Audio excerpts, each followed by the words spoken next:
یہ کہانی ہے ظلم اور بربریت کی۔ بڑا دشمن بنا پھرتا ہے، وہ بچوں سے لڑتا ہے۔ صبح کا وقت تھا، سردیوں کے دن۔ ماں اپنے بچے کو اسکول کے لیے اٹھاتی ہے۔ سردیوں کے دنوں میں اپنی بلینکٹ سے نکلنے کے لیے کسی کا بھی من نہیں کرتا۔ بچے تو بچے، بڑوں کو بھی سردیوں کے دنوں میں صبح اٹھنے کا من نہیں کرتا۔ ایک عجیب سی سستی محسوس کرتے ہیں سب لوگ۔ ماں اپنے بچے کو اٹھا رہی ہوتی ہے، بیٹا اٹھ جاؤ، اسکول کے لیے دیر ہو رہی ہے۔ بچہ کہتا ہے، ماما تھوڑی دیر اور۔ ماں کہتی ہے کہ بیٹا تم دیر کرو گے تو اسکول کے لیے دیر ہو جائے گی۔ اچھا سنو، جب تک میں ناشتہ تیار کرتی ہوں تم فٹافٹ اٹھ جاؤ، شاباش میرا بچہ۔ بچہ اٹھ جاتا ہے اور بڑے ہی سست انداز میں اسکول کے لیے تیاری کرتا ہے۔ وہ باتھ روم جاتا ہے اور بڑے ہی دھیمے انداز سے برش کر رہا ہوتا ہے۔ اس کی ماں یہ سب کچھ دیکھ رہی ہوتی ہے۔ اس کی ماں اسے آواز دیتی ہے، بیٹا کیا ہوا؟ جلدی کرو، دیر ہو جائے گی۔ تو وہ کہتا ہے، بس ماما آ گیا۔ وہ اسکول یونیفارم پہنتا ہے اور ناشتے کی ٹیبل پر بیٹھ جاتا ہے۔ وہ بڑے آرام سے ایک ایک نوالا پراٹھے کا کھا رہا ہوتا ہے اور وہ اپنی ماں کی طرف دیکھ رہا ہوتا ہے۔ اس کی ماں اسے دیکھ کر مسکراتی ہے اور کہتی ہے، کیا ہوا بیٹا؟ بہت زیادہ ٹھنڈ لگ رہی ہے۔ تو وہ کہتا ہے کہ ماما آج مجھے اسکول مت بھیجے نا، آج میرا اسکول جانے کا بالکل ہی من نہیں، آج مجھے چھٹی کروا لے۔ تو ماں کہتی ہے کہ بیٹا بس کچھ ہی دنوں کی تو بات ہے، اب تو تمہارے ویکیشنز اسٹارٹ ہونے والے ہیں، آج چلے جاؤ، پھر کچھ ہی دنوں کے بعد تو چھٹیاں ہی ہونے والی ہیں۔ نہ جانے اس بچے کے من میں کیا چل رہا ہوتا ہے۔ وہ اپنی ماں کے گلے لگتا ہے، اتنے میں ہی وین کی آواز آ جاتی ہے اور اس کی ماں کہتی ہے کہ جاؤ تمہاری اسکول کی وین آ گئی۔ وہ اپنا بستہ اٹھاتا ہے اور دروازے کی طرف روانہ ہو جاتا ہے۔ جب وہ دروازے کی طرف جاتا ہے تو پلٹ کے اپنی ماں کی طرف دیکھتا ہے۔ اس کی آنکھوں میں اداسی ہوتی ہے۔ اس کی ماں اس کی آنکھوں کی اداسی دیکھ کر بہت گہرے سوچ میں پڑ جاتی ہے۔ اس کی ماں سوچتی ہے کہ حمزہ کی طبیعت تو ٹھیک ہے، شاید میں نے اسے اٹھا کے کوئی غلطی تو نہیں کر دی، وہ تو بار بار مجھے یہی کہتا رہا کہ آج اس کا اسکول جانے کا من نہیں، تو میں نے شاید کوئی غلطی تو نہیں کر دی اسے اسکول بھیج کر، اس کا کیوں من اتنا بے چین تھا۔ اس کی ماں دروازے کی طرف جاتی ہے اور دیکھتی ہے کہ اسکول وین روانہ ہو چکی ہے۔ اس کی ماں کا من بھی بہت بوجھل ہو جاتا ہے۔ وہ سوچتی ہے کہ میں نے اسے بھیج کر کوئی غلطی تو نہیں کر دی، کیا اس کی طبیعت ٹھیک ہوگی، کیا وہ بیمار تو نہیں تھا۔ وہ بہت پریشان ہوتی ہے۔ اب وقت گزرتا جا رہا ہے، چند منٹ اور چند سیکنڈ ہی اس کی ماں کے لیے بھاری پڑ رہے ہیں۔ اس کی ماں کے دل میں ایک عجیب سی گھبراہٹ ہے۔ اس کی ماں سوچتی ہے کہ میں نے اسے اسکول بھیج کر غلطی تو نہیں کر دی، اگر میں اسے نہ بھیجتی، آج اس کا دل اتنا اداس تھا، نہ اس نے ٹھیک سے ناشتہ کیا، نہ اس نے ٹھیک سے کچھ تیاری کی، پتہ نہیں میرا بچہ کیا سوچ کر اسی اداسی میں چلا گیا۔ چلو میں ایک کام کرتی ہوں، آج حمزہ کے پسند کے کھانے بناتی ہوں، وہ جب اسکول سے آئے گا تو اسے کھانا کھلا کے میں سلا دوں گی، وہ کچھ آرام کر لے گا تو شاید وہ اچھا محسوس کرے، کافی دنوں سے اسکول میں ایگزامز بھی دے رہا تھا تو وہ تھک گیا ہوگا۔ 10:30 بجے کا ٹائم ہوتا ہے۔ اس کی پڑوسن آتی ہے اور کہتی ہے کہ تمہیں پتہ ہے ہمارے بچوں کی اسکول میں کیا ہوا ہے؟ وہ کہتی ہے نہیں، مجھے تو کچھ نہیں پتا۔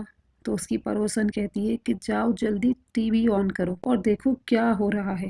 وہ جب ٹی وی آن کرتی ہے تو سارے نیوز چینل پر صرف ایک ہی خبر ہوتی ہے کہ آرمی پبلک اسکول کے اندر دہشت گرد اسکول کے آڈیٹوریم میں گھس چکے ہیں اور وہ وہاں پر قبضہ کر چکے ہیں۔ بچوں کو انسٹرکشن دی جاتی ہے کہ اپنے آپ کو خاموشی سے چھپا لو۔ بچوں سے کہا جاتا ہے کہ کچھ بچے کلاسز کے اندر لاک ہو جائیں۔ بچے اپنے آپ کو چھپانے میں مصروف ہیں، کوئی کلاس کے اندر چھپا ہوا ہے، کوئی ڈیسک کے نیچے تو کوئی لیٹا ہوا، سب بچے خود کو سیف کرنے کی کوشش کر رہے ہیں۔ ٹیچرز بھی یہی کام کر رہے ہوتے ہیں، وہ بچوں کو سیف کرنے کی کوشش کر رہے ہوتے ہیں۔ کلاسز کے اندر لاک لگا دیے جاتے ہیں، پر کسی کو بھی کیا پتا تھا کہ یہ اتنے بڑے بڑے لوگ جو بچوں کو مارنے آئے ہیں، بچوں سے بدلہ لینے آئے ہیں، کیونکہ ان کی اوقات نہیں کسی بڑے سے بدلہ لینے کی۔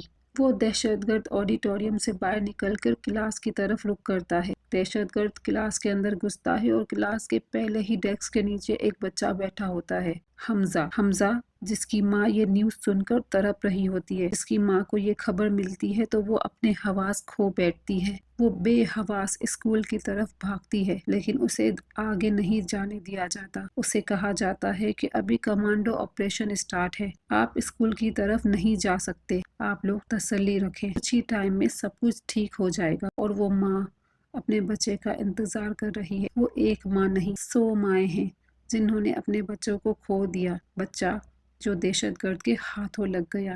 حمزہ جو اسکول میں موجود ہے، وہ اپنی کلاس کے پہلے ڈیسک کے نیچے بیٹھا ہوا چپ رہا ہے، لیکن وہ دہشت گرد کے ہاتھ لگ جاتا ہے اور وہ ظالم انسان اسے سر میں گولی مارتا ہے، یہ دکھانے کے لیے کہ وہ کتنا طاقتور ہے۔ باہر حمزہ کی ماں تڑپ رہی ہے، ساری مائیں تڑپ رہی ہیں یہ سوچ کر کہ نہ جانے اندر ہمارے بچوں کے ساتھ کیا ہو رہا ہے۔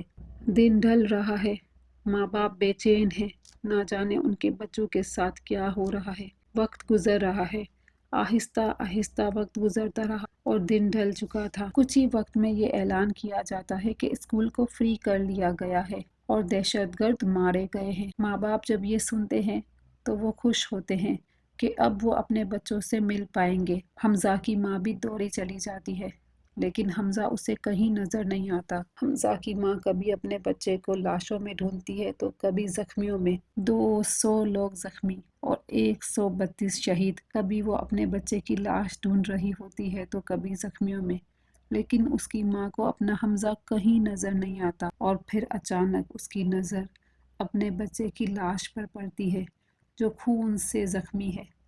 وہ اپنے بچے کو دیکھتی ہے تو جیسے اس کے جسم سے جان نکل جاتی ہے۔ بار بار اسے اپنے بچے کا چہرہ نظر آ رہا تھا اور وہ یہی سوچ رہی تھی کہ اس کا بچہ اسے کہہ رہا تھا کہ مما آج مجھے اسکول نہیں جانا، آج مجھے اسکول نہ بھیجیں۔ وہ 16 دسمبر کا دن اس ماں کے لیے ایک عذاب سے کم نہ تھا، اور ساتھ ہی ایک تکلیف کہ اس کا بچہ اسے منع کر رہا تھا، لیکن اس نے اپنے بچے کو اسکول بھیج دیا۔